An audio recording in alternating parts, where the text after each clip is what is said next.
for dropping by the GBDNtv website, and be sure to watch June Cline and Sandy Weaver Carman.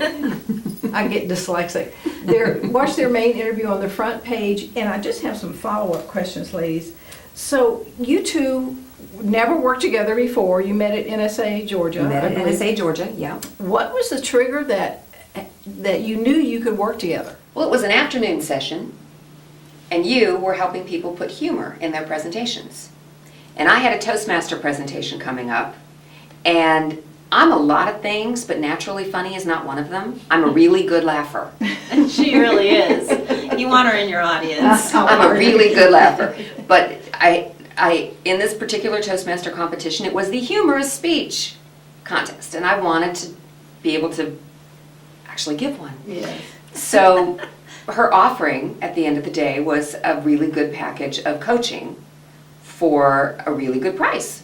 So I took her up on her offering. It's like, I like this woman, I love her energy, I love, we each stood up and gave a little bit of our presentation, and I stood up and gave a little bit of my presentation, and she was just spot on with the feedback that she gave me. It was great. Yeah. So, and it was comfortable. It wasn't like, sometimes people give you feedback and you go, ooh, really? Did they listen to my speech? Is that the same? Or were they like daydreaming that something else was going on? Her feedback was spot on. She really showed that she paid attention, she focused, and she knew her stuff. So I thought, this is a woman I need to work with. Wow. So bought the coaching package. We started coaching, and most of the time when we had coaching, there was a meal involved. And as a matter of fact, for those who watched the main interview on the main page, we were still sort of in the coaching-ish mode. Mm-hmm. But at some point, before those coaching sessions ran out, it started feeling much more like a friendship, mm-hmm. and much less like a coach-coachee mm-hmm. relationship. Mm-hmm. So at that point, I knew, I could work with this woman in more ways than just the way we were working together. It just was comfortable and fun. Great. And besides, look how cute she is, really. Aww. Aww. Now I gotta pay people. Yep. Yeah. $20, please. Dang. Yeah. Now, you've been doing your radio show, your podcast that we talked about in the main interview. You've been doing it about 1.5 years. So what's next for you ladies? Well, that's really exciting. We were sitting in the studio trying to figure out what's next, and this one came up with a book, and it was like, okay, The title is Happiness Recipe, whipping up Happiness. Thank you. We're doing that. We're whipping it up. We're whipping up happiness with wisdom and wonderful food, and those are the 3 components that we interview around our show.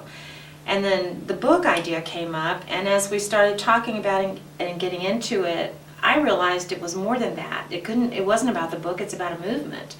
About that time there was all this tragedy on TV, and I was sitting there thinking, good Lord. And I thought, we can make this bigger. We can make it bigger than us. Mm-hmm. And we can figure out who happiness leaders are around the world, and that's where we're headed with it. In fact, to that point, what actually triggered this interview was you sent out an email about Indiegogo. Indiegogo. Yes. And I thought it was such a unique marketing idea. I'd like for our viewers to hear about that. So tell us about that, how that idea came about, and how it works. Well, I can tell you how it came about, and then you can tell them how it works, because she did all the work. She did all the work. And this is the other thing for people that are looking for partnerships. We have different skill sets that we thrive in, and this is Miss Technology. She can pull anything together and do it online or the technology. I'm the people person, Absolutely. I'll go find some of the best in our industry have said yes to our show. But the Indiegogo, we were talking about where we're going to get the money to do the book. And one of our colleagues at NSA, or National Speakers Association of Georgia, Corey Perlman, said you might want to look at Indiegogo, which was a crowdfunding source of raising money. Well, we had never thought or done, but we thought, what the heck, all this is new.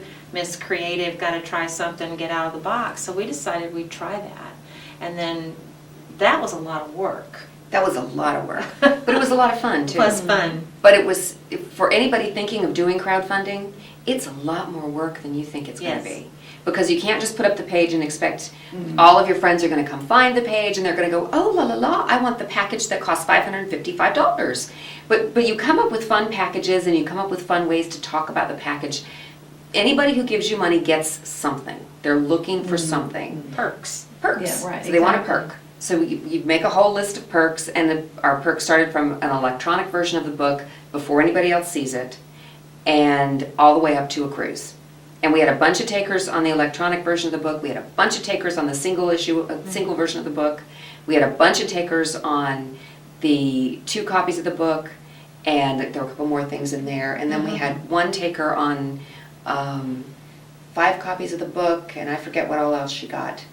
But yeah, we took good care of her. Is she going to be on the show? She's going to be on the show. We're going to Yeah. have her on the We should've show brought when her she's today. ready. Well, that was part of the package, is they would get to be interviewed by us on our show. That's right. And so there are so many steps, they just keep going and going, all the way up to for $5,555, you too could come with us on a cruise and leave with your own book. So that Right. was being You mean a checked. book they write them? It would be our next book. Oh, which your would be- next book, okay. Right. But it'd be their chapter. Mhm. It would be a chapter about the people that Oh, my bought in goodness. at that level. Yes. So How we didn't have many- any takers on that. But you know what? The cool thing is we can go back and do all this again Oh, sure. for another project. And it was such a huge learning curve. And what it did do, I'll say for your listeners, is it forced us to think about what we had and what was a perk and what would be of value to people, which in any business, if you don't know that, then what are you doing?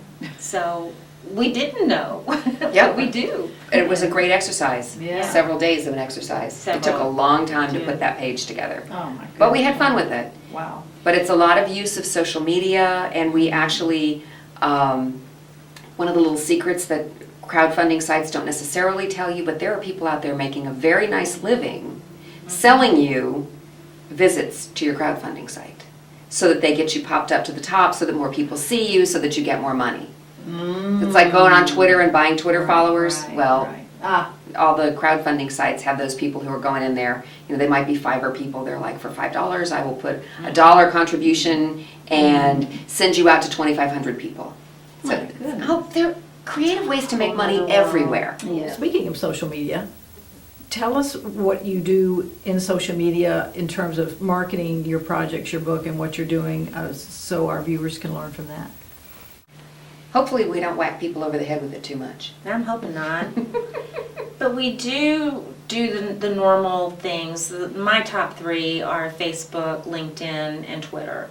So we're pretty adamant and consistent about having that out there. I'm not into the Pinterest and all that other stuff. Want to be, Tumblr. I don't even know what the hottest one is. It's been, 5 minutes? So there's got to be one newer. And yet, I can't follow all of that, but we can stay relevant by being able to be found. And one of the things we just did, frog in my pocket, we created, she created a happiness page, happiness recipe page. We've just been going off of both of our individual sites on Facebook. And the more people are asking about it, it was like, oh, we need to have that. And I mean, overnight, it was just blowing up with people supporting us and liking that page. Yeah. So you can't not have a social no. media presence anymore.